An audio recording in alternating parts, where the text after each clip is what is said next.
and welcome everybody to Around the Battleground. My name is LHS, and we're finally back. We took a little Christmas break, but now we're here, and today we've got a very special guest, a very close friend of mine, Andy Barlow, better known as AlphaJackal. How you doing, bud? Oh, not too bad. How yourself, mate? I'm doing all right. Getting back into the swing of things. Took a nice long break. I pre-recorded like 3 weeks worth of interviews before we went into the holidays, and the only thing we didn't have like a coverage for was for like Christmas because like a bunch of stuff happened for that last episode. But it's been a long time since I talked about Smite, and we're like really back in the swing of things. So now it feels like gotta knock the rust off. So I thought, who better to knock the rust off with than the guy that we literally ramble for an hour every time we get together. I mean, because we were sitting there before the show, I was like, when was the last time Alpha and I sat down and talked? And it was the placement rounds, and like you pointed out, oh yeah, that was the episode we talked about Nocturnes for forever. So just to give everybody like a bit of a background, we've been sat here for about 30 minutes waiting to start this, and we've been talking non-stop still. Yep, it's one of those things that Alpha and I there's a few people in the community that like I can just sit and talk to, and Alpha's one of those guys that every time it's just something will happen. Like we'll be ready to start, and it's like, oh, then we go on this rabbit hole, and it's like, okay, we gotta go back to start, and then the rabbit hole. Like even in the show, like we'll just like last time, we sat there and talked about Nocturnes for an inordinate amount of time. And then they come to land and they don't perform as well as I think people like myself expected. I don't know. I thought they performed pretty well. I think they had made changes from the last time we saw them. I think it was right. The solo laner was different. Right. And that's sort of what threw me off and threw my predictions off. I felt like the solo laner version that they had did play well. Just I felt if they had Beltway, it would have been a lot different. But again, I also think we're starting to go down the rabbit hole again.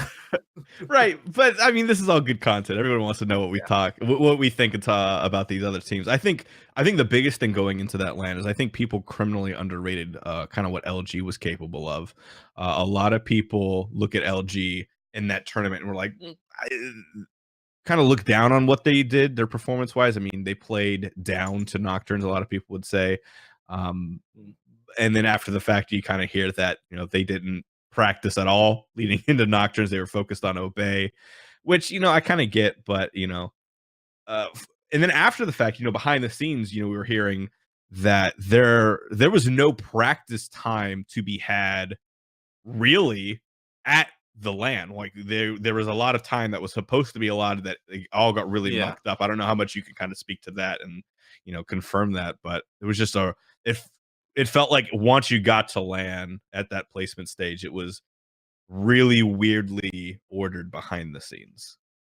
What I will say, because I kind of do want to say the entirety of the story, but I know that certain things just wouldn't sit right with higher ups and the admins at Hi-Rez if I said everything. So I will say is that if you had everything was allotted a couple of scrim sessions throughout the couple days beforehand of the tournament. If you were lucky enough to have your scrim session soft booked for the early sessions in the day, like at the very beginning, you were able to then get those scrim sessions ahead and played. You only had an hour and a half for those scrims, so if you factor in a lot of setup time, you had to get the servers ready, you had to do picks and bans, you had to get the lobby up and everything. You only really much get 1, maybe 2 games in. But as you went on later on in the day, obviously the time you had wasn't really an hour and a half. It got shrunk down to like an hour, maybe even 45 minutes towards the very end of the day, because teams wanted to get their full time's worth. Yeah, I'm really hoping moving forward, like that's the kind of little things we kind of see changed. Hi-Rez, we can talk about Hi-Rez and like the I'm sure we'll talk about season 6 and all of that kind of stuff, and you were kind of a vocal person going into all of that, so we'll speak to that a little later. But like we'll focus on the placement rounds because that's where we left off last time we spoke. Yeah. Going back to LG, how would you classify their tournament? Because I know I have my own opinion on the popular opinion is that they underperformed as always. They're just a bad team. Do you kind of share that sentiment, or do you kind of view what they did differently? I do agree with the fact that they underperformed, but I wouldn't say it's because they're a bad team. You have a look at the players that they have on the squad. Like Vedian, for example, world class player. Just it something behind the scenes wasn't really working for the team, and you could clearly see that that was the case when they were facing up against Armada and they lost to them. An SPL team shouldn't really be losing to an SML team on a tournament stage. If you're talking about scrim sessions beforehand, occasionally that might happen. The SML team just plays lights out, the SPL team plays down to them or something. But in a tournament setting, shouldn't really happen because that's where you bring your A game. So I would agree with the fact that LG did, underperform, but the chances of qualifying from the tournament as a whole were slim to begin with. So to sort of gauge the success just based on that, I say is really difficult. Um, and I think that the players that were on that squad can be rest assured that they will find places in the SPL next season, potentially. I definitely know of a couple of them who do have squads, which I am not going to be leaking. No leaks this time before you It, even it try and worm your way into that. it's funny you say that, but we interviewed, I won't say who, in the last few weeks, and like in the middle of the conversation, they were just like trying a thought stream of consciousness and like leaked two or three of the orgs to me that hadn't Oh. been announced. I was like, whoa, whoa, whoa, whoa, whoa, we can't air that. So we had to edit out like a portion of the interview because there was some information that didn't need to be released yet. So we'll see. We will There's, catch you. This is a there's about you know, there's about eight this is a orgs, I pro think. Hi-Rez Yeah. show. Like we work very closely with Hi-Rez. Like I have a very good relationship with them. So, as soon as that person said it, I was like, there's that a part of me that wants to like capitalize on that. So I was like, hey, I know this hasn't been released yet, but could we break this? They're like, no. And I was like, all right, I figured, but I might as well try. Uh, so yeah, we got your back if you do slip up and say anything. We always make sure that we kind of run everything and make it all kosher. But That's, yeah, so the question for you I have for you then is like, how close do you think LG was to beating Obey at LAN at that placement round? I don't think they were close at all. Really? I think I think given the squads that were there on the day, given how both teams were playing in the lead up to the LAN, if they played that set 100 times, Obey win 99, maybe even 98. Yeah, I mean, I agree. On a good day, Obey be should be beating LG, but LG kind of came in with the perfect strategy to beat Obey and really any EU team. I mean, that like the strategy to beat EU is just run at them early, right? That's like what NA has historically always done. We talked about that going into placements. Like we thought, Yeah. you and I called it like that. We're gonna see like some starts going back to mid. We're gonna see all of that high pressure stuff. We're gonna see high pressure solo lanes. The Warriors come back to try to all pull that, and like the way that you had worded it was like that's gonna be the not as good teams leaning on that crutch to try to get that early aggression. But I mean, LG was one mid fight away from really taking that game one away from Obey. And I feel like they kind of set the tone for all of the NAEU matches after that, right? Like a lot of the NAEU matches had that early aggression. I mean, not to the extent of picking Arachne jungle, right? Which is, where I feel like LG kind of they got too lost in the sauce of the strategy. But I feel like if I was trying to game plan LG to beat Obey, I think that's the strategy I go with. The later I the game I goes. Go ahead.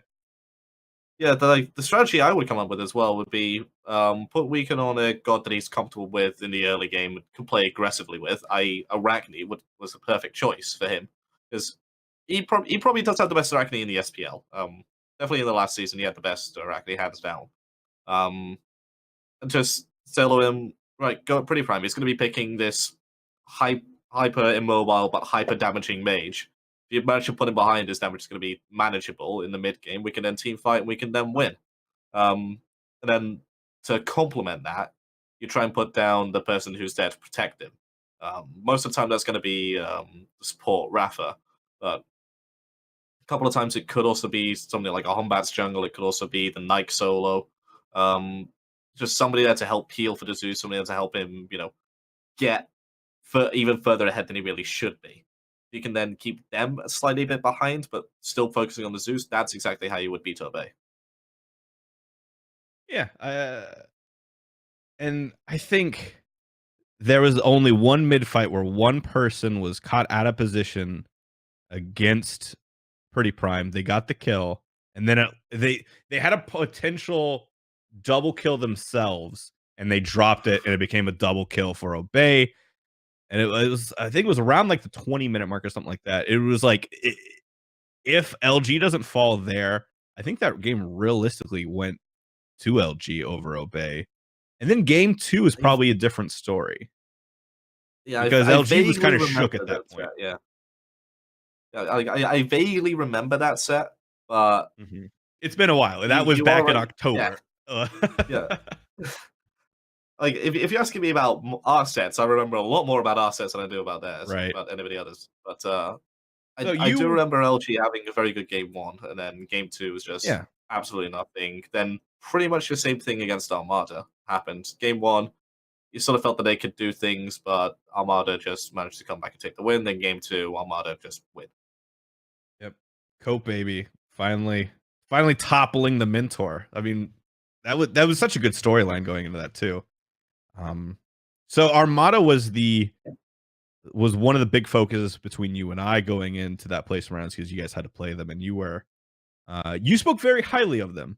And I didn't Mm. really see I didn't see the hype, right? Yeah, SML team, we've seen this 1,000 times.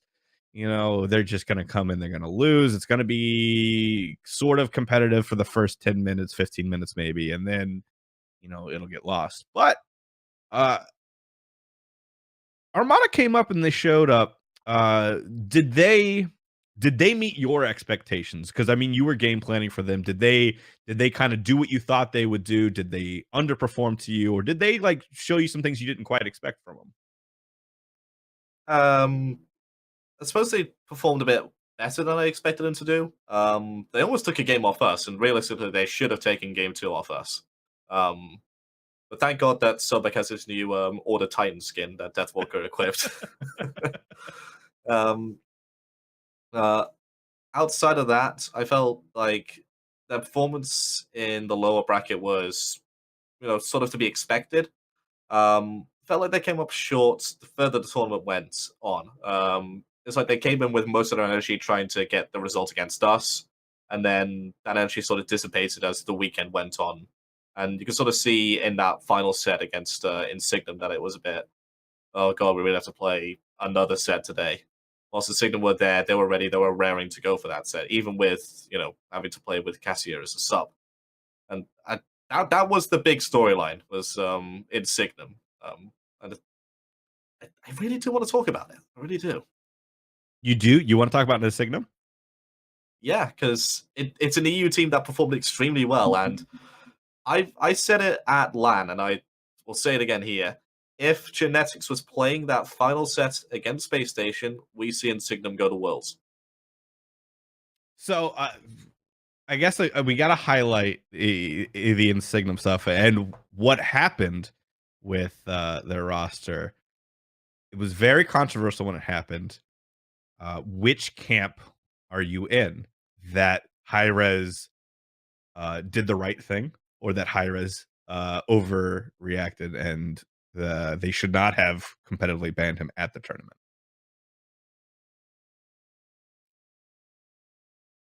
I know it's It's a hard difficult question. because Yeah, because what he did, and he even admits it, so what he did deserve a competitive ban. I mean, I don't think anybody's questioning the fact that it was worthy of a competitive ban. The question was, did it need to happen there and then in the middle of the tournament, or should it have happened at some point afterwards? Um, I I'm sort of in the camp that it should have happened afterwards, mainly for competitive integrity's sake. Because you want to have as want to have the best performers possible at the LAN. You want to have the best teams possible. You want to have to make sure they're at their full potential. You want to make sure that it's just the spectacle that the fans want it to be. And if you're crippling a team because because one of their players did something wrong, and which is perfectly fine to do, you are sort of saying to the league that sort of saying to the fans that this game isn't going to be as hyped. It isn't going to be as big as it should be because one team's weakened. Um, but So luckily for with them, that, the exact opposite happened. yeah. So with that though, if you wait till after the tournament, they do their run right and they qualify. When do you have the competitive event take place? Do you have it take place for Worlds? Like the next opportunity, does he get the slap, or does his competitive ban not take hold until season 6? Like, how would you have approached that then? I probably would have given him a fine rather than a competitive ban, um, because he's sort of there at the tournament already. If it was week 5 of the SML and this story broke, I would have given him that week 6 as a ban. Um, Obviously, because it's not at a LAN, you don't necessarily see that set, although the majority of players wouldn't see that set.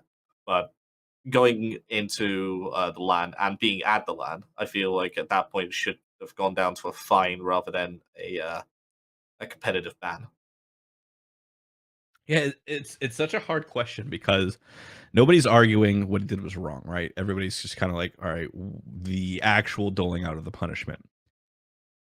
Should it have been a fine? That's actually an interesting thing. That's one of the things I don't think I really saw a lot of talk about, was that it being a fine at the tournament rather than being a competitive ban, right? I feel like Mm. it's it still is a punishment. I don't know, like it because I mean, how many times have we run into this where a pro player or SML player or like high profile player does some really stupid thing in game publicly, and then it comes out, right? And then Yeah. how many times have we seen that result in nothing? A lot. We've seen that happen a lot of times, right? And then I feel like we started off season 5. I forget what it was. Wasn't there a high profile ban at the start of season 5 that everybody was kind of up in arms about? Was it? Not not that I can remember. There was something with Matty Pocket, right? Oh yeah. Where Oh somebody no. was. That okay. So yeah, this the whole thing with that was basically Mythic were going to be coming into the SPL as one of those partner organizations, and Rival weren't. Matty Pocket DM'd me before Worlds, before the free agency period opened up, which according to the rules set up by Hi-Rez was not allowed.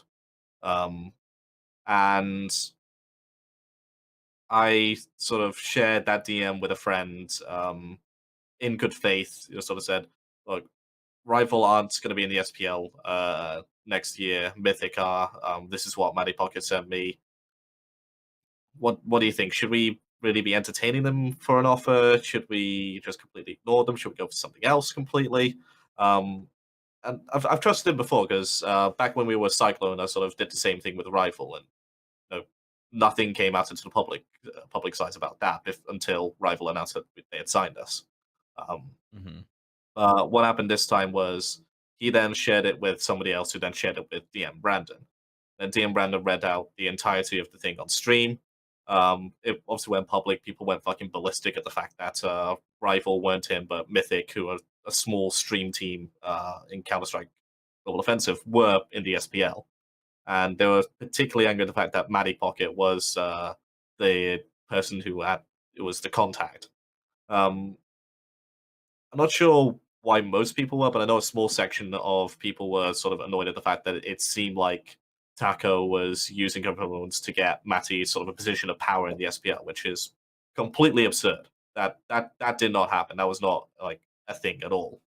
Um, but when that sort of became public, when people realized Rival went in, they just went up in arms. And eventually, what happened was the league came forward and said, right, Mythic are still going to be allowed in the SPL if they want to be, but they can't sign any of the rival members, and they will be fined for breaching the rules about contacting before the free agency period. And they just said, "Nope, we're leaving, we're out," and rival got invited back in.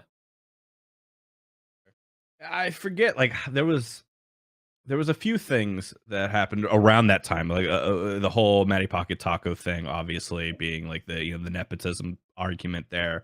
I thought there was like a player who was like in a game with Matty or something like that, who was like a high profile player as well, who got reported during stream and then got banned. And everyone was just like, "Oh, how did this happen?" And he's like, "Well, no, dude, you got like 1,000 reports on your account." Like there was something, right? But even that we can even go past that because we can't Oh, really I remember also that one. But oh, I think yeah, the other controversy was it wasn't him, it was and I don't know if this is what you're trying to refer to, but it was um I think it was Anatoly who reported this guy. It wasn't playing on stream though, so I don't know if it's the mhm, same story that you're thinking of. Um, but yeah, he sort of reported this guy and got him banned.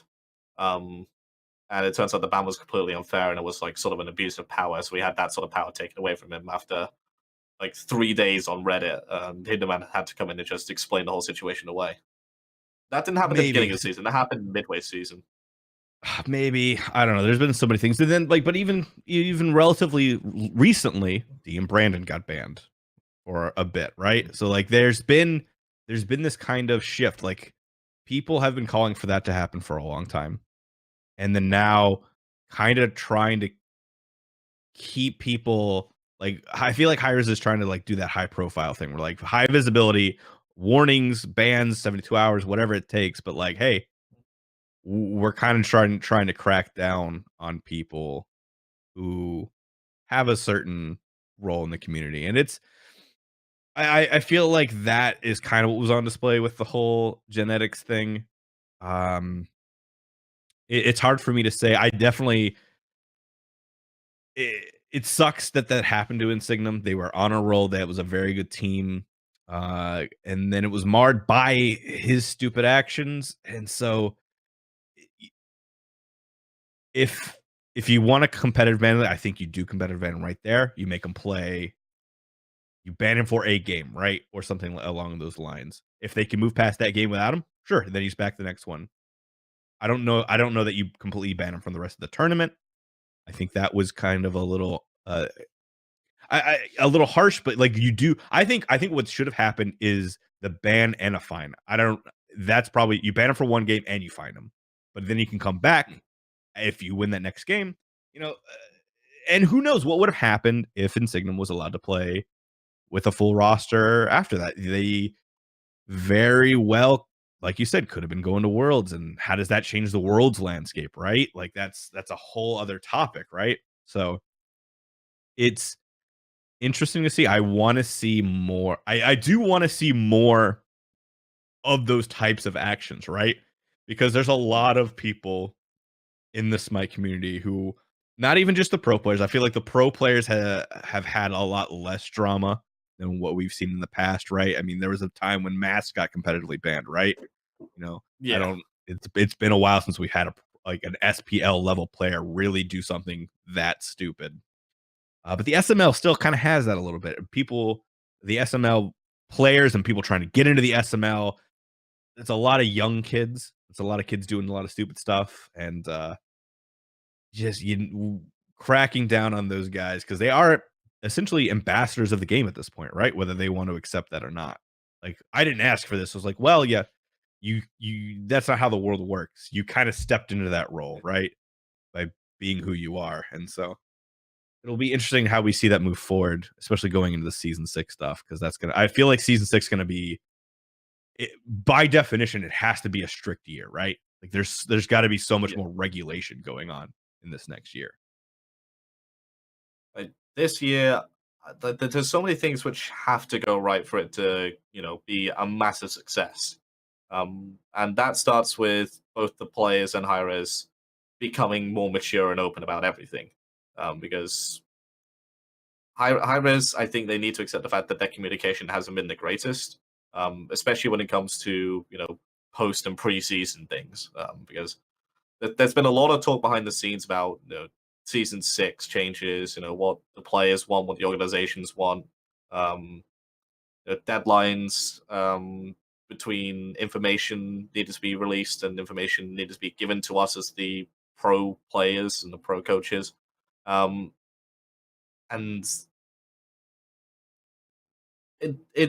not something new to say that Hi-Rez's communication just hasn't been like what it needs to be from a professional organization standpoint.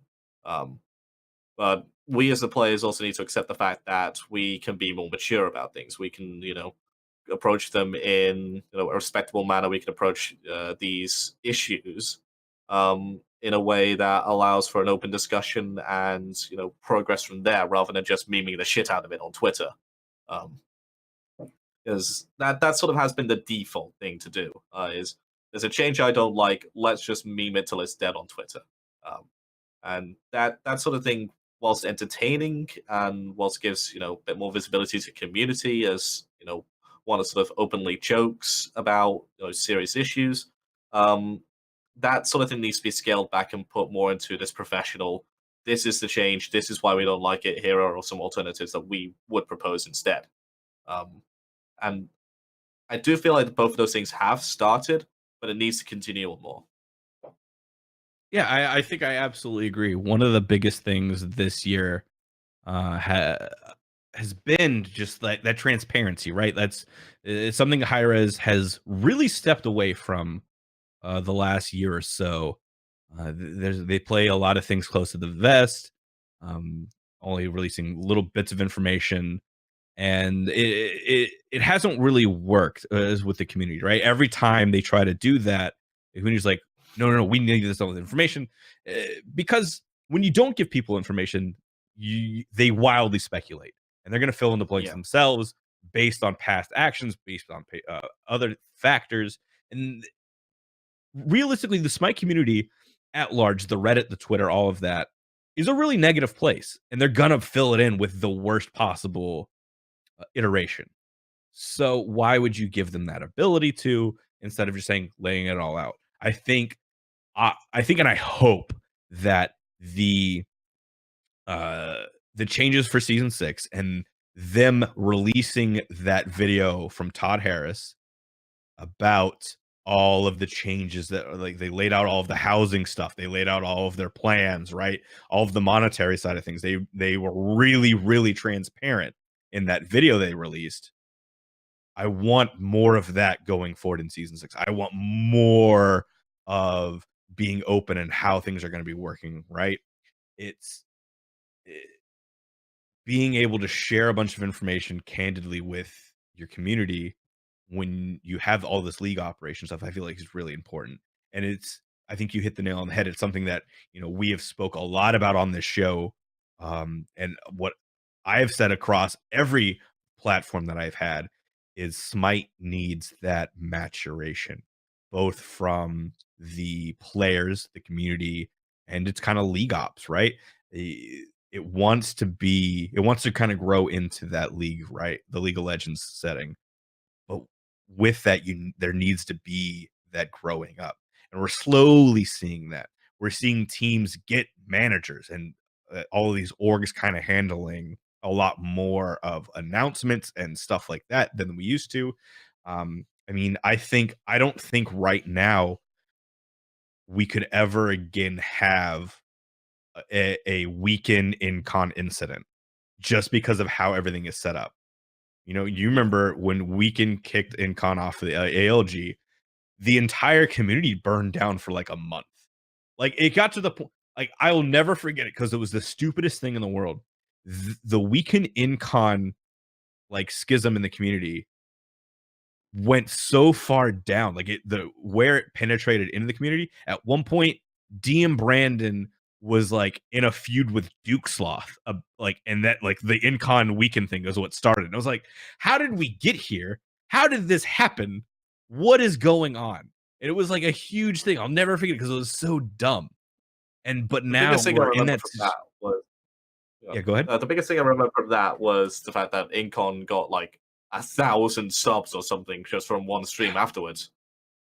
Like that's absolutely insane. And that was my transition period. I feel like too, because I was like at the start of that, I was like your typical idiot Reddit smite person, right? Oh, Incon can do no wrong. Weekend's an asshole. Blah, blah, blah. And then I had my show at that time, and we brought Weekend in, and we talked to him, and it was just like, oh, everyone who's saying Weekend's an asshole is kind of like wrong. Like, don't get me wrong, Weekend's a crass dude. Weekend's a little rough around the edges, but at the end of the day, he's just like he's a good dude making good business moves, right? He's like, I want to win. We can't win with him. And there's nothing that's as far as that goes, right? And that's one of the things I kind of always like what I learned out of that is like at the end of the day, I'd rather have a person like Weekend who's gonna say something to my face than some of these people in the community who are gonna like talk about it for forever behind your back, you know? I don't know. That Yeah. was my biggest takeaway from that big Incon versus Weekend debacle. But now, And I guess. it's not to say that Incon couldn't win at all. It's just that Mhm, he said that he couldn't win with that squad. And right. that's sometimes the fairest assessment that you can actually just give of somebody is the fact that you don't work well with this squad. You'll probably work well on a different squad. Like just Mhm. go talk to these players. You'll probably work extremely well with them, and you can give us a run for our money at World sort of thing. And on the face of it, what happened was extremely what the fuck just happened. But at the end of the day, like you said, it was purely a business move, and it's something that I think both parties benefited from massively. Yeah, and now that's something that won't happen. Like, at the time, I remember advocating, like, we need more team structure.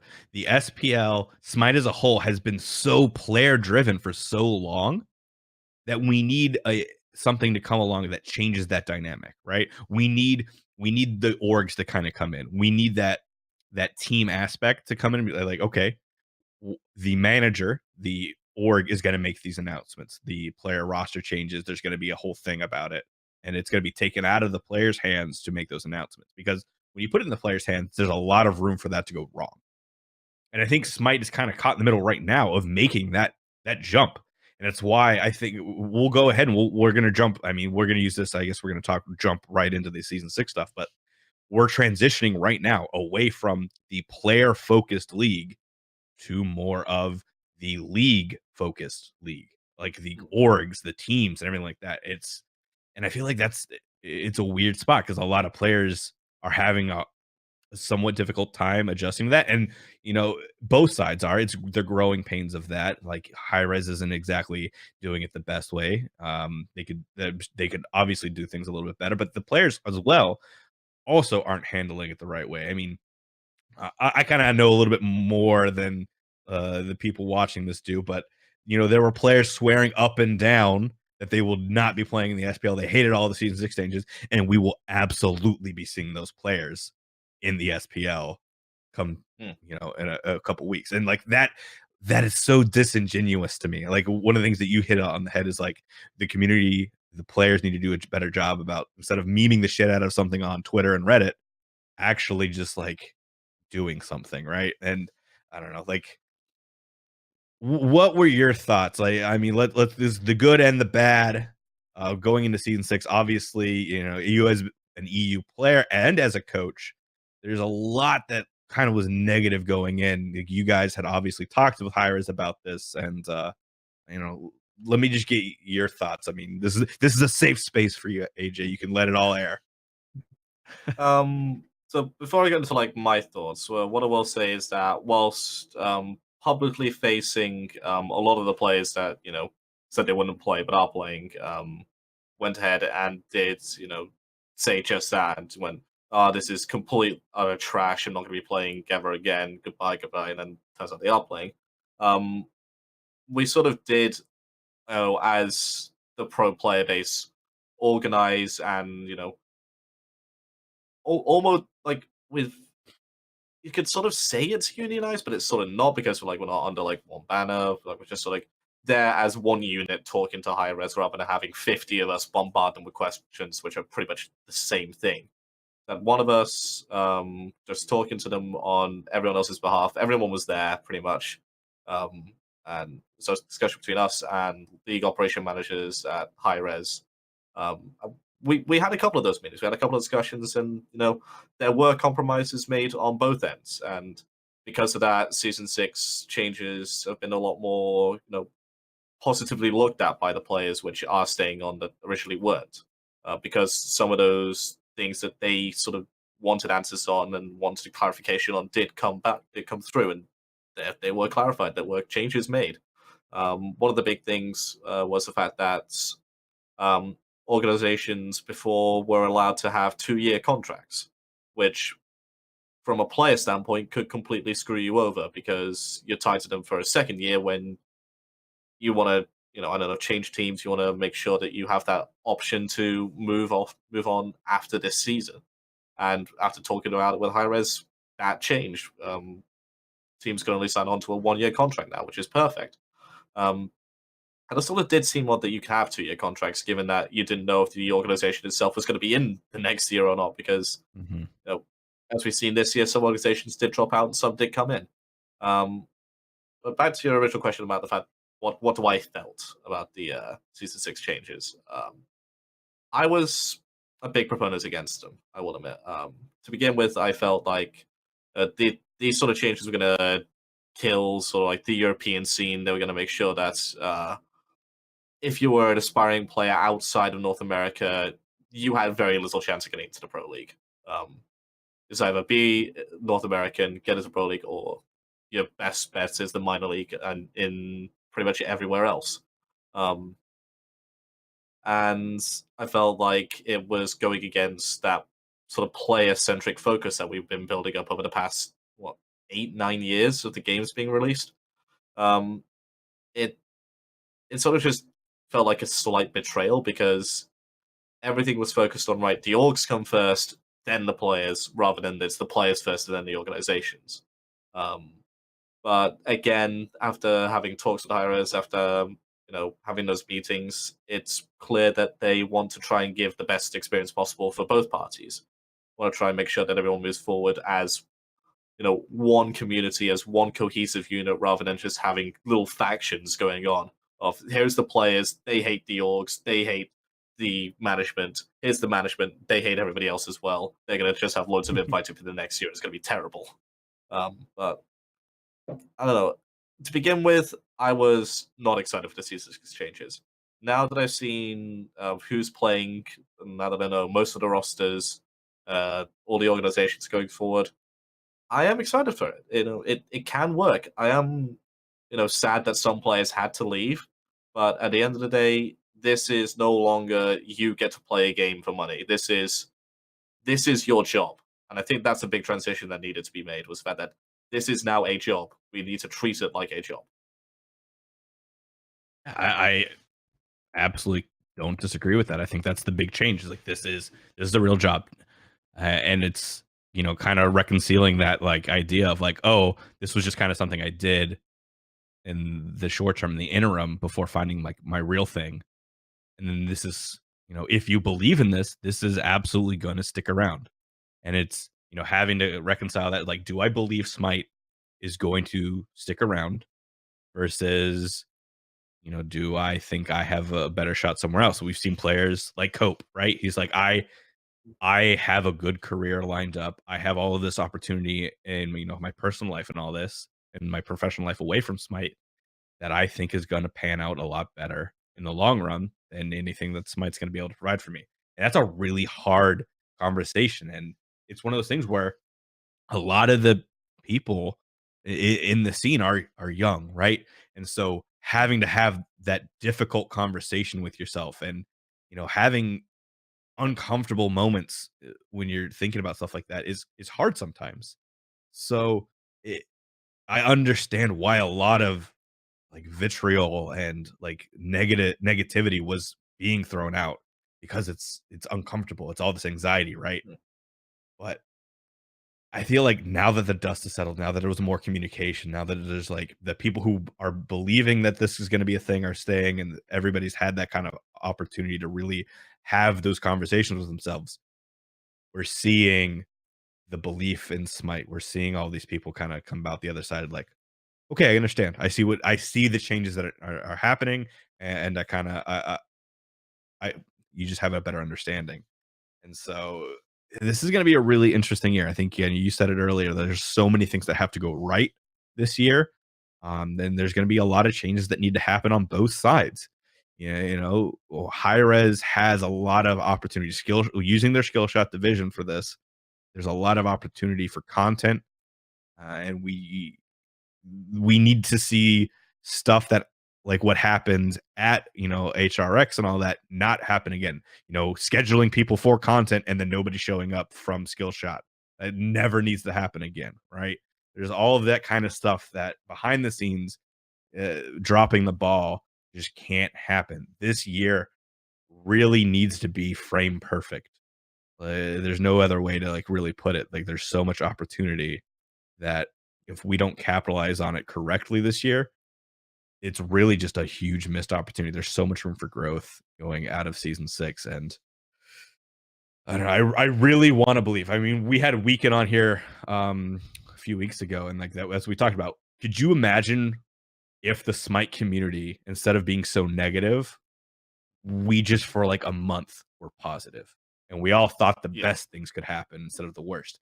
How much better off could we be if we just put that positive step forward, instead of always kind of being like, how are they going to fuck it up? How is this going to go wrong? You know what I mean? What I will say is I think that this season 6 is sort of like a continuation of the springboarding of season 5. And season 5 was a big change in terms of changing the league to a more professional system. Season 6 is going to continue that, and it's basically going to showcase to the largest orgs out there. Because let's be real, most of the orgs that are in Smite right now aren't the biggest orgs. They're not like your evil geniuses, not your FaZe Clan, not your Optic Gaming. They're not Fnatic. They're not these million upon millions of followers organizations. They are, most of them are household names, and we do have some of our own homegrown ones like Rival and Space Station. But this season is going to show to those massive organizations that pull in millions of dollars each month. This is what Smite can do. This is the sort of content that you can expect. This is, you know, how we will operate. Are you interested or not? And if it works out well, you might see Fnatic, turn around and say, actually, I kind of want to get involved in that again. Or you might see, new teams like Optic or FaZe Clan go, maybe it is time to expand into a MOBA. It has Smite has that potential to attract pretty much every single organization out there because it is in between that sort of action game and MOBA genre. It is in a Mhm. unique space, and if it can be advertised correctly, the sky is the limit. And this season is the season to prove that from Hi-Rez to the larger organizations out there. This is one of those. This is like season 3 was such a crucible year for Smite, right? It was it was a down year. Kind of everybody kind of had questions of where Smite was going. It felt like the steam had kind of ran out, and then Worlds happened, and it was just like, oh, Smite can be really, really awesome, and it can be one of those pinnacle esports. We have that in us.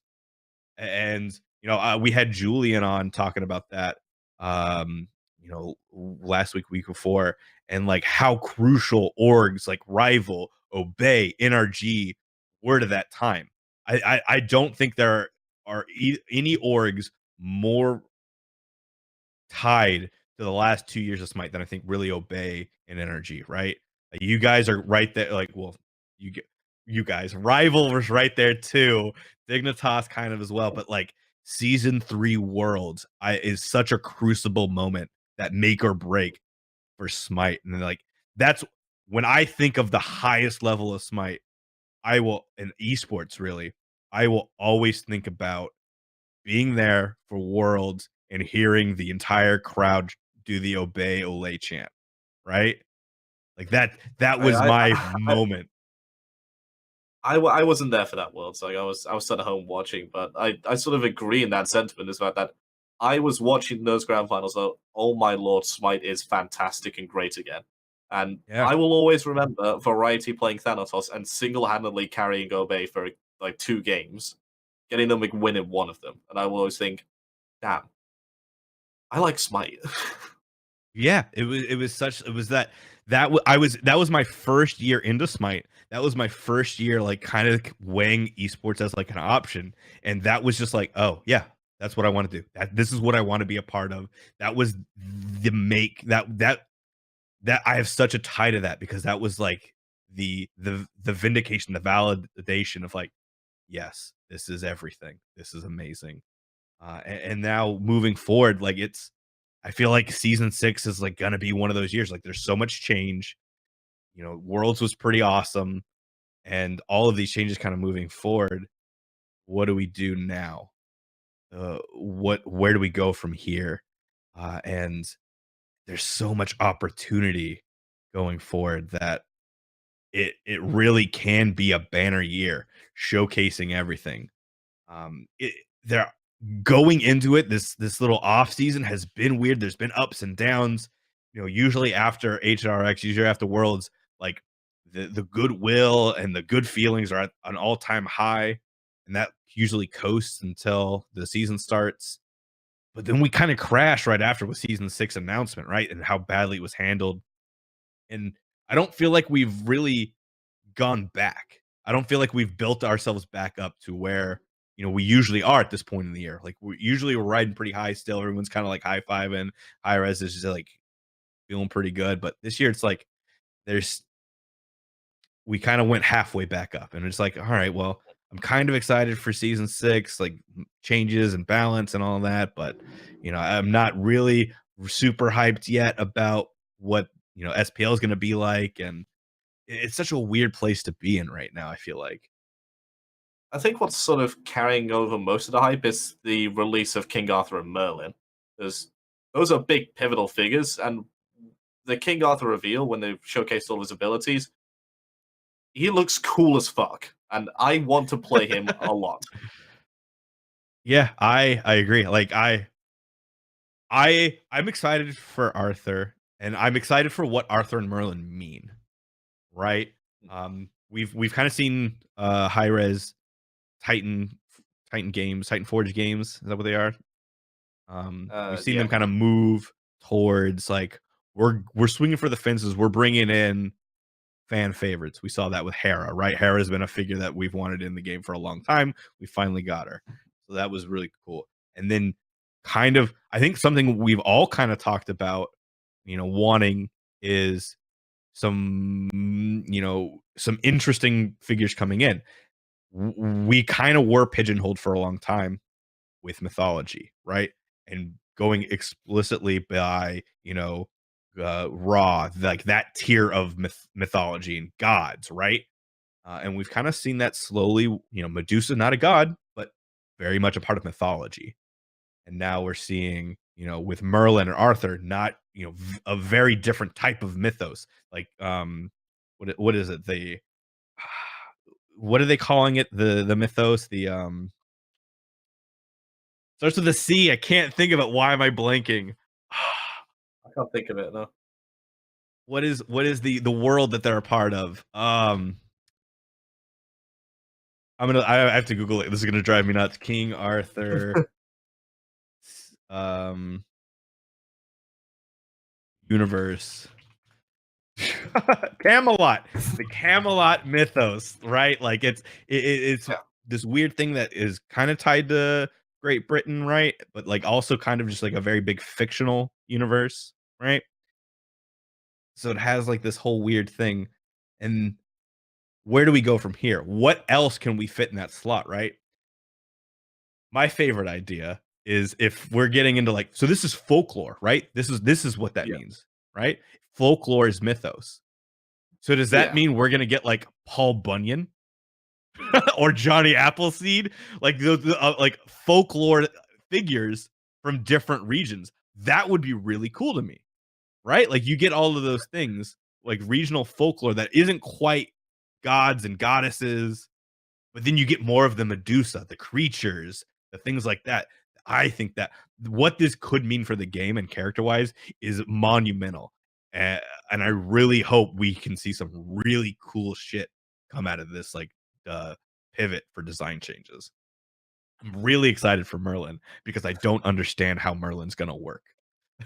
I don't know. Apparently, no one's guessed how his stance switching works, and people have guessed all sorts of things. I'm like, so how does it work then? Does it go on like his last item bought? He changes stance or something? Like, Who knows? does he I have to exit guess. the mountain in certain ways to change stance? Goes into tower range or something? What? Hello? Yeah, I'm excited. And going into like Baron Samedi, right? Like Smite design has been like on point for like the last few releases.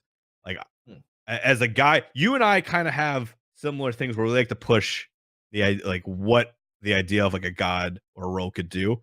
So having like Baron Samedi, a mage, be very viable as the tank, right? As a support or a solo, that's really cool to me. Having characters and roles that don't necessarily match what they are classed as is like something I really like, and I want to see more of that. Like the more, I think we kind of saw some of that at Worlds, right? We saw the Fenrir support come out. We saw things like that. We're experimenting. Ever since Worlds with Fenrir support, I've been like, what else can I throw in a support role that doesn't necessarily belong there, right? My favorite one so far is Poir support, and it's just stupid, and I love it every second of it. I'm not. Yeah, I'm not sold on that one. it's it's a pub stomper for sure. Uh, Oh, 100%. it's 100%. I think yeah, like uh, most of the janky supports you see are going to be pub stompy supports. I mean, even Fenrir to a certain extent is a pub stompy support because yeah, if you know how to play against him well, you can sort of stifle his ability to snowball the game. If you don't know how to play against him, yeah, you're gonna be pressing that F6 button and probably breaking it within 10 minutes. Um, yeah. yeah, then you just find out you just play like casuals with friends and you go, ah, you know what, I'm gonna play a wheeling support. Fuck it, I'm gonna try it Mhm. one game. Then it works. And I go, should we try that again? Hello, So do you want to? you brought up a Wheelish. I have something very serious to ask you.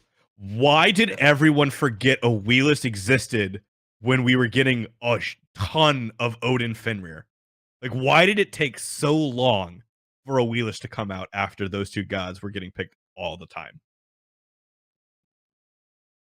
I couldn't give you an answer right now without having to look back at the games. If I'm honest. But my best guess is that everybody was focused on the hype around Mercury along Shen. Freya was extremely powerful as well. Whilst the Willix does have like, a good early game, her late game is not that great. And if you're going against gods like Fenrir, like Odin, like Freya, and Mercury and Erlong Shen, you're just not going to survive in that late game Mhm. because it takes you too long to jump away from the action. You sort of have to be in everybody's faces to do the damage, and you can't get out yourself. Um, she just wasn't safe enough to really work out unless she was like the ultimate pick in that scenario. Mhm. Do you think this is the year that finally broke the Smite pick bands stuff? Because like a lot for a long time, it's always been you know like traditional picks, right? Whatever. Like the experimentation as far as like what works in competitive has been very narrow, and like that's like a criticism we've always had. But then at like so the start of the year we were seeing like Circuit support, and at the end of the year we're seeing the Fenrir support and stuff like that. Do you think we're finally going to get to this point in season 6 where everyone's going to be like, hey, maybe tunnel visioning isn't the way to go and we should really expand more on these crazy pick ideas? Or is that like already happening behind the scenes in scrims and people like me who are talking heads are just an idiot? It's already been happening behind the scrims for about 8 months now, I think. It was been Mhm. happening for. Um, but it takes a while to get a pick from, oh, this is just, jank to counter this meta right now, to actually, no, this is the new meta. Um, and that takes time. That takes, it it takes a lot of testing as well, because a lot of the time you pick something, say for example, Defender is support. That could have been experimented on back in April, and people would not have liked it that much because it might be good into certain matchups, but then you pick something like Ares or Terra or even like an Odin. It's just like, oh, it's no longer that good, so we'll look for something else. But then you go over to the full split and then you practice it again. You go, okay, with this sort of thing, we can make it work even better. Maybe we ban out these sort of things, we can make it work even more. And then eventually you get to the point where you're practicing it against everything to just try and find its limit. And then you find out, well, its limit is its own limit. Um, Mhm. but it does take a long time for something to become meta, and it takes a lot of conviction to go, no, what we are doing is correct, and what we are doing is going to be the meta. I personally draw a lot of similarities between season 5 and season 3, because I feel like the end of the year for both the seasons were very, very similar. Where season 3, the meta was the meta, and that's all you did, and it was the same gods, and that's how the game was played. There was no other better way to do it. And then end of the year comes around, bam, new meta on the spot that's blowing everything away, and everybody has to play that way, right? And it's like the out of left field is what takes over everything, and nobody can adapt until they did, and they just did it better than Eager, who was starting everything. And then Hmm. season 5, kind of the same thing. Towards the end of the year, it was the same picks, the same play style, everything was the same. We get to the end of the year, and then the new play style comes out that's blowing everything else out of the water. And that's kind of where I'm like, is this the year where we're like, hey, let's just not stay stagnant anymore? Because I feel like I've talked to a few EU people who are like very self aware of it. Like, yeah, EU kind of tends to like find their 4 picks for a role and stick with it, and these are the absolute best. There's nothing else that could beat them, so we're just going to do that, right? And I don't know how much you agree with that, but like based off of that, do you think we'll see more just variation for season 6, or is it kind of like old habits die hard? I think you're going to see a lot of. What you will see is you'll have top 2 or 3 picks in each role, and teams will generally try and get as many of those as possible. But towards the end of the picks and bans in each game, you'll start seeing a lot more variation. You'll start seeing, a lot more gods get picked. Because if you have a look at the trends from season to season, um, the amount of gods available versus the amount of gods picked has been getting closer and closer to 100%. And this next year, I believe it's going to continue again. And by the time season 8 rolls around, it could be very well at that 100% roll if they rework Loki. Mhm. I I don't know how much you follow other scenes, right? But comparatively, Smite's still young, still feeling itself out. Hasn't really had the time that other scenes have. But you look at like League of Legends, and they do some really jank stuff. Like we always make fun of like places like Southeast Asia, or OCE and stuff like that about how they play Smite very differently.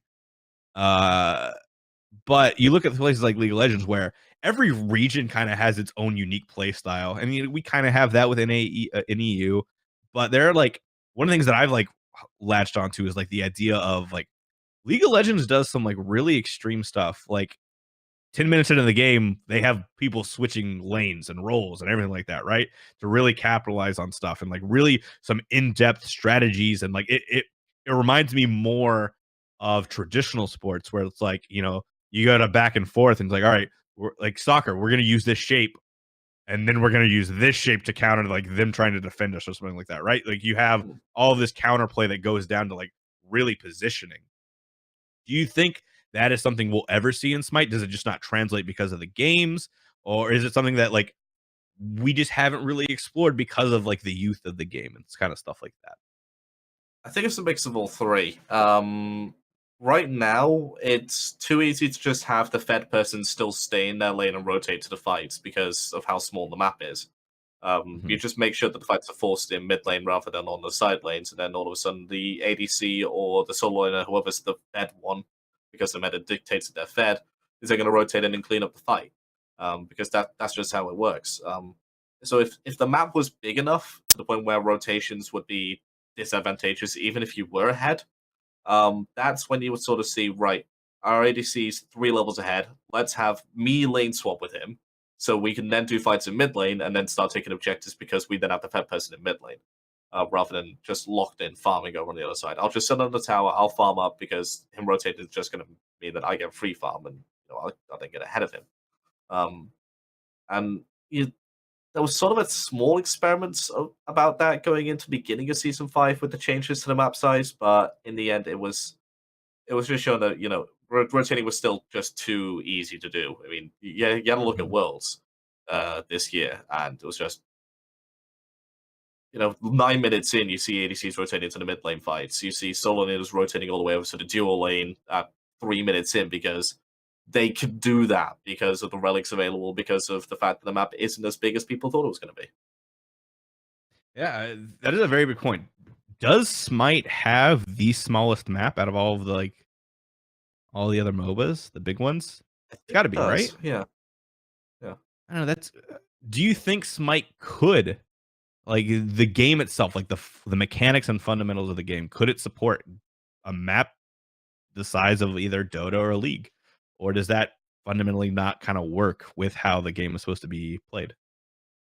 I don't think it works with the game the way it's meant to be played because the fact that you have that third person perspective, you almost want to have action consistently. You almost want to be like, right, I'm going to fight these people, and then I'm going to go fight this NPC, then I'm going to fight this guy, and then I'm going to go over here and join in here, and then going to back, take a bit of time off, cool down a bit, then go back into the fight, and going to want to just Mhm. be enticed and be engaged in the entirety of the game. And if you're spending a minute rotating from base to tower, and then another minute rotating from tower to the mid lane, that's not going to be fun. That's not going to be really that engaging to the people that play this game because of its action aspect. It's going to slow the pace of the game down massively, and that's not what Smite's designed to be. Smite's designed to be a fast-paced MOBA. It's designed to be this almost like a brawl, for instance, during the mid game and late game. And you say, right, the map is now 200% bigger. That's taking away that ideal. I don't know. I think it's an interesting concept, and I would love to because I'm sure the devs have play tested that. Like, what's the biggest we can make the map and still have it be viable? And like you say, we're looking at the casual player base, who want all the action.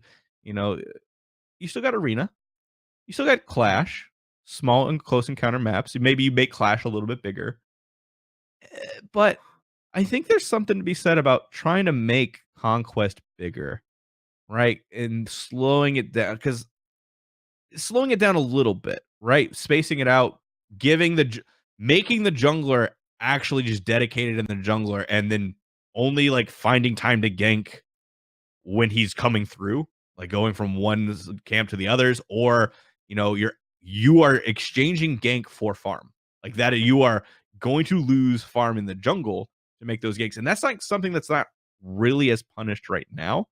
Like the jungler spends just as much time in mid lane taking waves as he does getting camps in the jungle, right? Like it's too easy, and there's not enough in the jungle. I don't know. I think it'd be a really interesting thing to see if Smite was just like, you know what, well, our map has been too small, and maybe do like a classic Smite conquest versus new and enhanced conquest. But I'll pipe dream, right? Like we'll never actually see something like that. So it's just like a thought experiment at this point. But all right. Where were we? We kind of went off the rails a little bit on that. Massively. Rival. Let's talk about Rival. You guys made it to Worlds again, made it to Finals of Worlds again, and got second again. Ooh, how is this year different than last year? Like, whether thoughts going in, feelings during. Uh, just Uh, whatever you got for me. Feeling going in was the exact same in the fact that we felt we were the strongest team going in. And I believe at the beginning of the sets between the United set and between the Splice set, you showed that, like, we showed that this year was different. That we had a good understanding of what the meta was. We had a good understanding of how to play the game, against Splice. And I think game one and the first 10 minutes of game two showcase that we were there to be the world champions. So we, at, through those select bits of play, deserve to be world champions. Hmm. But in terms of feelings during the set and after the set, we felt like for the E United set, we just didn't suit the meta at all at Worlds. Meta suited E United quite heavily, and it, we just didn't fit to it that well. We tried to adapt, we tried to get our heads around it, but at the end of the day, we just couldn't quite figure it out as well as E United did.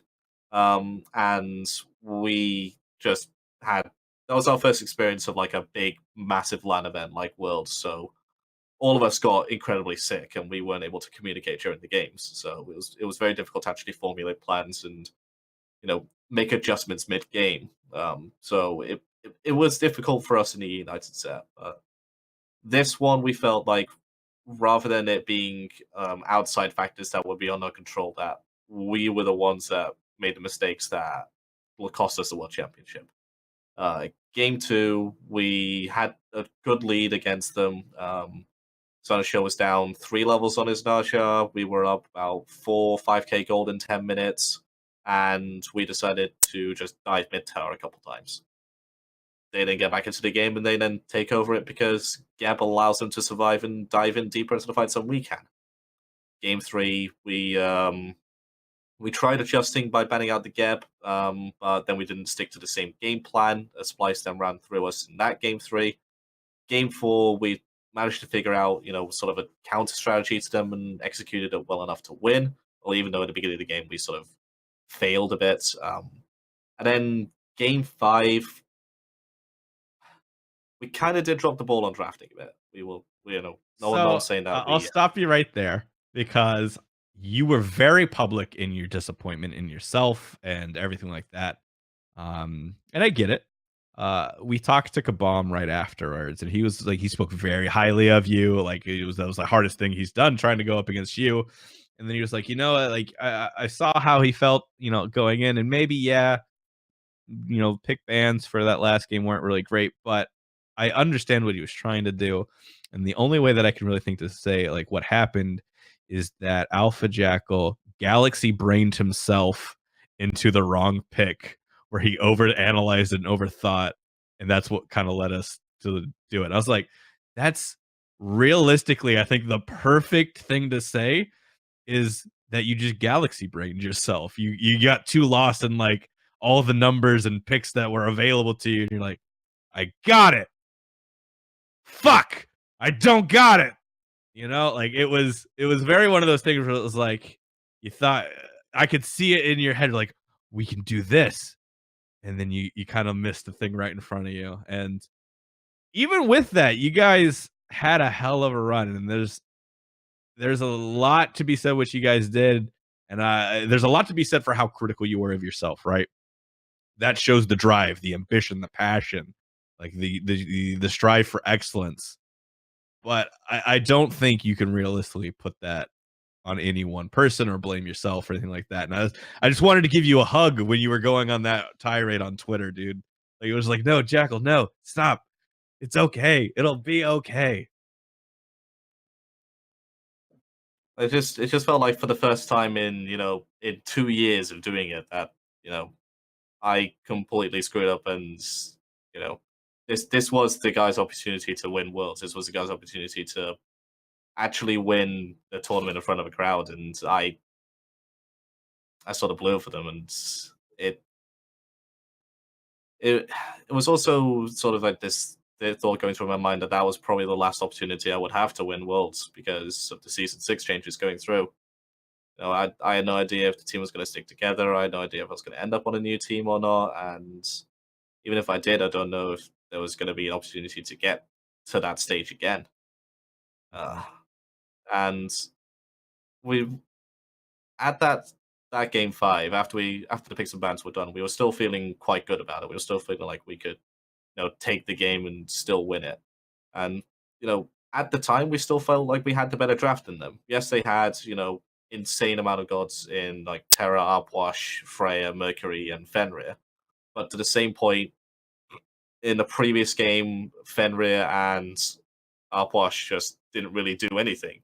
In the previous game, the previous set, like during the set in entirety, Mercury was a non-factor. Freya was only really the biggest issue from that, and then the Terra could have been as well, but again, we sort of played around it quite well in the games that we did let it through. So going into that game, we did feel like it was winnable. It was something that we could do, but then during the game, it just all fell apart. Like we got we got killed a couple times. We just lost and gave up a couple of free gold furies. By the time we were able to actually go ahead and fight properly, we were already 6, 7K behind.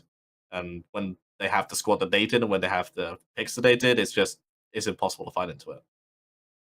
Yeah, and a lot of people, you look at the draft, and I think a lot of people you a lot of the casual people look at this and be like, how can you ever think that you had the upper hand in that draft, right? Like they had, look at all the picks they had, but like it's all contextual too. I mean, you look at Freya isn't always as busted as you think. You look at what Nate, one of the best ADCs we got, consistent as all hell. What did he ever really do on the Freya when he got the pick in his hands? He didn't do a whole lot. It was one of those things where it was like, oh, we have to pick Freya because it's open, but didn't really do a whole lot. Was really kept in check and well managed. And so, okay, we can do that again. You guys can do that. Easy peasy. Okay, they got Upwash. We zone them out. Like we can really feel like we can do that. There's all these little things that kind of go in, like the matchups can favor you as long as you can pick like that. And I don't know. Like I'm kind of defending you already because I can see people like looking at what you're saying. Like, there's no how could you ever feel like you could beat that comment? It's like, well, no, I can see it. I can see being in your same shoes and be like, okay, rationalizing. If you look at like what won games with the majority of that set, it wasn't really the op wash. It was the Raijin. It was the Raijin was doing a hell of a lot more work in those set and in that set than the op wash was a lot of the time. Um, so I saw the thought process there. I saw, you guys picking, not prioritizing, the fray and all that. Like it makes sense. And I think a lot of people The kind of get lost in Freya like was the something that we whole the Freya was something that we did want, but obviously it being open, it was first pick for them. Um, and that was sort of thing that was still up in the air, was whether they would first pick the Shibboleth or the Freya. And as you saw on Twitter, in hindsight, we definitely didn't need to top two the Shibboleth. We could have picked it at some other point, but Mhm. outside of that, if we were to do the exact same draft again, we may have picked up something different for first pick Shibboleth third, maybe pick Jing Wei because of the way the competitions were working out at the time. But again, it's very difficult to say what we would have done differently because in that exact scenario on that day, those picks were doing this well, these picks are doing this well. Right. So on that day, the Raijin probably was going to be the better pick than the Yarpwash. The Terra wasn't exactly doing as much work as it should have done. So we don't have to prioritize it as highly. The Shibboleth was being fantastic. There could be a very slight chance that they could put Freya mid, which I said that wasn't going to be. Um, and then you sort of think at the very end, we don't have really much to deal with the fact that they're just going to grab the tank and then kill them in the combo. So what can we do? What can we pick up to really, survive through that burst? And that's sort of where the Nike pick did come through. Was the fact that right, if Mhm. Deathwalker gets his ult off beforehand, or if they don't quite kill him, if he's down to like 10% and then gets his ult off, he has a massive shield to then get out of the fight or then teleport back in. They've wasted their Fenrir ult, their Upwash ult, probably their Terror ult as well, and we just wasted one ult. And we can then turn around on that fight and take it. Especially with the damage amplification and movement speed bonus coming out from the Nike passive, we can probably turn around and kill the Fenrir when he jumps in because of it. There's a lot that went on with that Nike pick that we felt, could have turned the tide of the game. But as I said, when you get to the team fight stage and you're 6, 7K behind because you're giving up objectives because the early game didn't go as the way it needed to, you can pick anything. You could have the top 10 picks in the game, and you have the top 5, they have the second top 5, and they'll still win because they're 6, 7K ahead. Mhm. That's just how the game works. Right, and there's a lot to be said for that. The day of meta, right? The land meta that evolves, the in the set meta that evolves from the land meta is a larger thing, right? It's a big deal, and it really, like you said, that day Terra wasn't doing as much, and the Raijin was. Like it really comes down to that set, those players against each other, the strategies that have been formed, and what traditionally works well. You can't really bring that in. The sets at land very much are in a bubble that normal rules don't quite apply, and it's all it's crazy town. Anything can work, and nothing can work, and it, it just happened to be you guys didn't hit the performance level early game that you kind of wanted to. And so I don't think you can really actively say that any one person lost or that you lost pick bans. You could have done things differently, but you never know what that really would have realistically meant, right? I mean, so Yeah. uh, I think I just saw you beat yourself up so much after that, and it was just like, come on, AJ, like I know that emotions were high, but like you can't blame yourself like that. Like I said, I just wanted to give you a big old hug. But emotions were on hand, like you said. You didn't know if you would be on a team, if the guys would stick together. A lot of the season 6 stuff kind of going on, so it was a very stressful time, very emotional. And now we know, Rival as an org is sticking around, but Rival as a team, the players that you kind of have grown along with the last couple of years. I think it's public knowledge at this point that team's not sticking together. How emotional is that for you? I mean, you're kind of like the Papa Duck there, watching all his little boys fly away and go to different teams and everything. Is that an emotional thing for you? It was, but given the way the season 6 changes were handled, and given sort of the talks I could hear from the players, it's something that I knew was coming before we had that big team talk. And we sort of gave everybody a couple weeks to sort of have a think about what they wanted to do, entertain a couple offers if they wanted them, and when they came back around after 2 weeks, said, "What do we want to do?" And after that conversation, we knew that it was time to call it on the team. Um, it was sort of like this back and forth about potentially we could be sticking together for the next year, Sana with Rival. We did have an offer from them, and we did have it was a massive offer. Like it, it, it's something which I don't think I can actually say out publicly. But Mhm. it, out of all the offers that have been tabled right now in the SPL, this would have been the biggest SPL salary in history. That's how big the offer was, but we decided no. Wolfie really can't commit to the move. Death really wants to be on a different team to sort of experience it with different people. So it is time to call it on. Call on this squad, call it on this saga, even if it means calling it without winning a world championship. Um, and it sort of was difficult to finally have that admitted and be out in public. That we weren't going to be together next season, and that it's potential that I won't even be in the SPL next season, depending on what offers came through. Um, but now that the dust is settled, I think that it's going to be a new dawn for all the players that used to be on Rival. People are going to be on rosters which you know they can say that they're much happier with. They could say that that they feel excited about, but at the end of the day, this first roster was the one that they grew up with, the one that they matured with into the scene, and it's we're going to hold high respect for each other, high regard. We're still going to be talking to each other a lot about you know what could have been, and still going to try and be as friendly as we can with each other. But at the end of the day, it is time to move on. behind the scenes within the actual team itself, we've talked to Biggie, we talked about Dignitas, and there was kind of some cracks underneath the surface, some butting of heads. Was that something that was really a thing with Rival, or was, at the end of the day, everybody kind of going their separate ways? Was it really just like, all right, with all this changes, we should just embrace all of this. Like, there's no ill will here. Like, we could have stuck together, but with Wolfie not being able to commit, like, is it better to go our separate ways? Like what Obey did. If we can't move forward with our same roster without the core of Pretty Prime, Nate, and Twiggy, we might as well just we don't want to be there. That's that we want our guys and we want to do that. Is that kind of what happened with you guys? If we couldn't be a team together, we don't want to be a team, or were some people like, what, uh, we've outgrown this phase. It's time to move on to other things. Um, I will say at the heart of it, it was we kind of did entertain the idea of sticking together.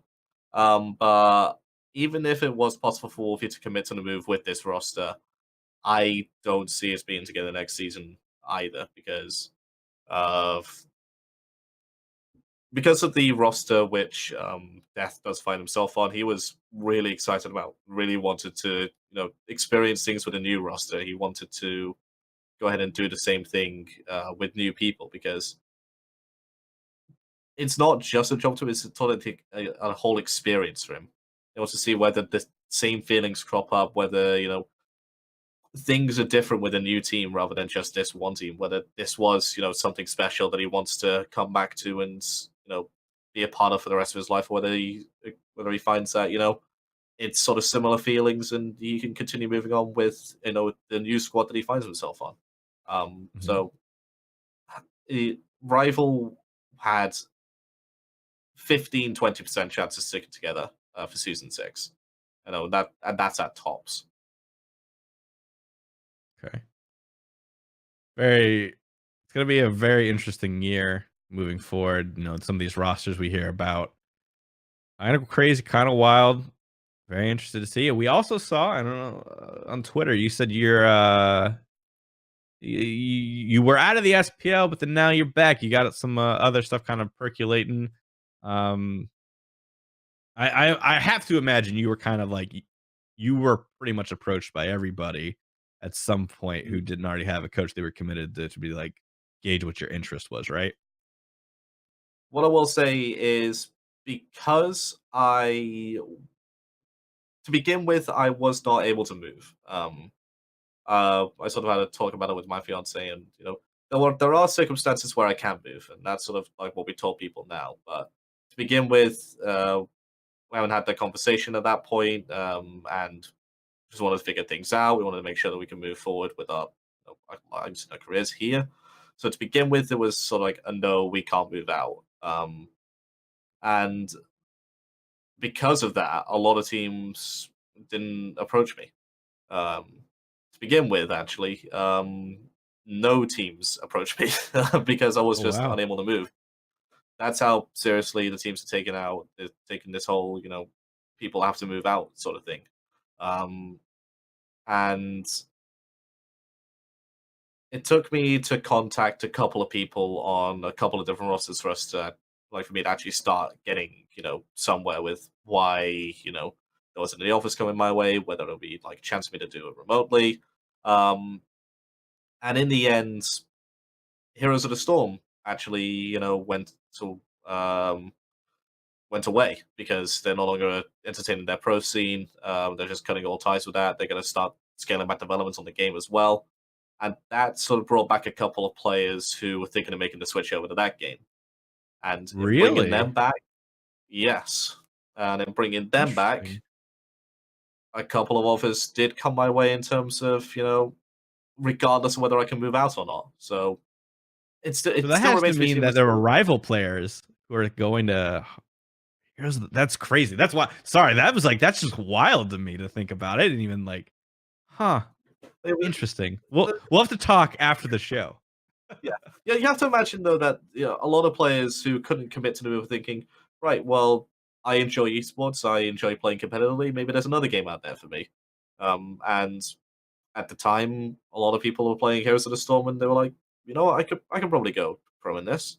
probably like do the same thing I did in Spike. It might take a couple of years for me to get to that same level, but I can still do it. Hmm. But obviously that didn't pan out, so they decided to come back to Smite. They decided to form a roster very quickly. And I will say that, and I don't know when this goes out, by the way, in terms of the show gets broadcast. Friday, this But Friday.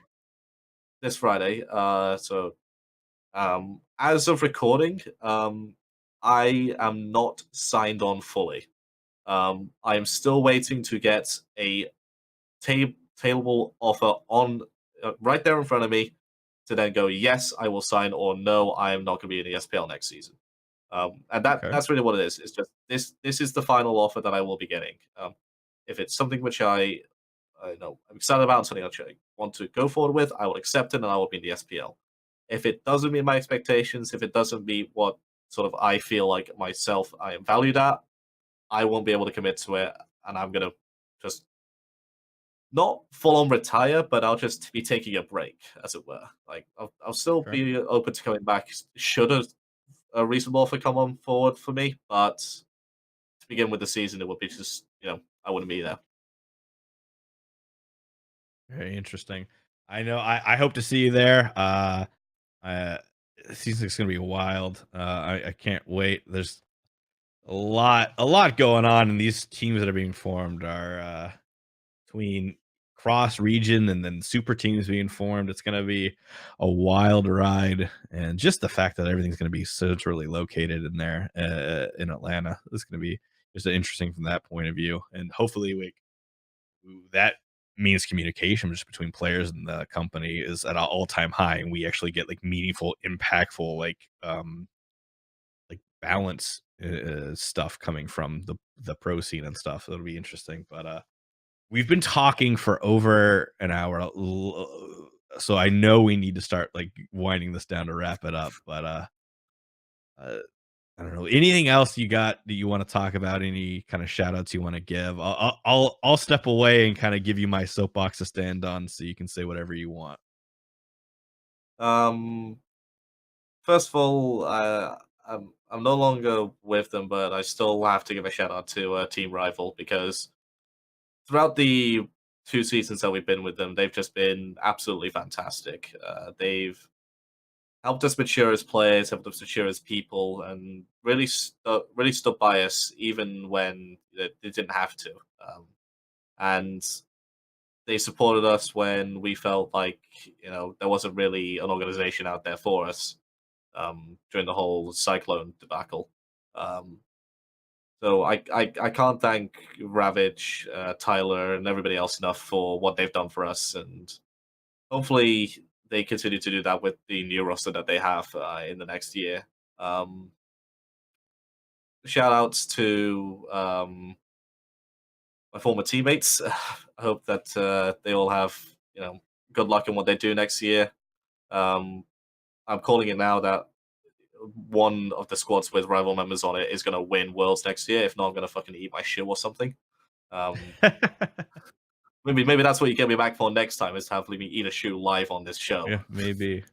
No, I'm sure Um, if you sign your way into the SPL, we'll have you on. We always love talking to you, and you know, you're just a good friend I of the suppose show and of myself. So like, you're gonna be on the show again, even if you're not in the SPL.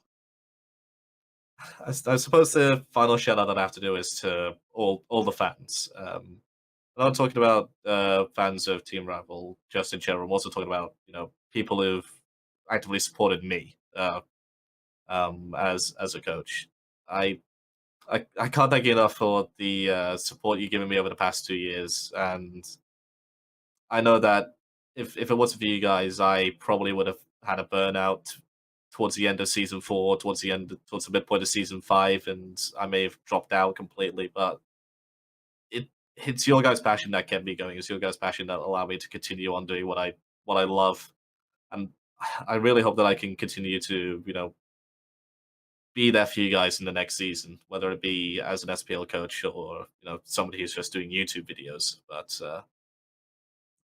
I really can't thank you enough for standing beside me, and I'm just I'm sorry for the past 2 years that we haven't been able to give the victory that you guys really wanted, but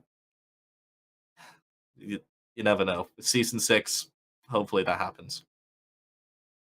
Here's hoping. I know I don't speak for everybody, but it's been an absolute pleasure to watch you guys grow, watch Rival as a team, watch you as a coach, and I feel like you were a part of that wave that really brought coaching to the forefront in Smite. I mean, you, Hazer, Biggie, um, Zeros when he was on NRG, like all of these people made an impact in making coaching what it is today. And I can say personally that you were an impact on me and my transition from esports host to now trying to be coaching and stuff like that. Looking at you, so appreciative of all that you've done for the scene, and even if you aren't, um, I'm sure you'll find a roster in some capacity. I'm sure this offer will come through, and I really wish the best for you. And extending my thanks as a fan of the game and everything for what you've been able to do and your impact that you've had on the game so far at that coaching level. So really excited to see what you do and where you go from here. And that's our show, everybody. If you liked it, you can follow me at the Zach Dick. You can follow AlphaJackal at AlphaJackal. You can find him on YouTube and his Twitch sometimes. I don't know how active you are at this point doing all of those things, but you can go to his Twitter and find all of that relevant information. And so I don't know who we're gonna have next week. It's kind of I'm waiting for that big drop of information to come so we can really break down all of the new orgs, rosters, and everything like that. I've got all this information that I do know, just can't talk about it yet. So we're going week to week, scheduling these interviews, and hopefully, Dignitas will be announcing their roster really soon, according to Biggie. So he'll have some stuff to talk about. Until then, we'll see you next time around the Battleground. Goodbye, everybody.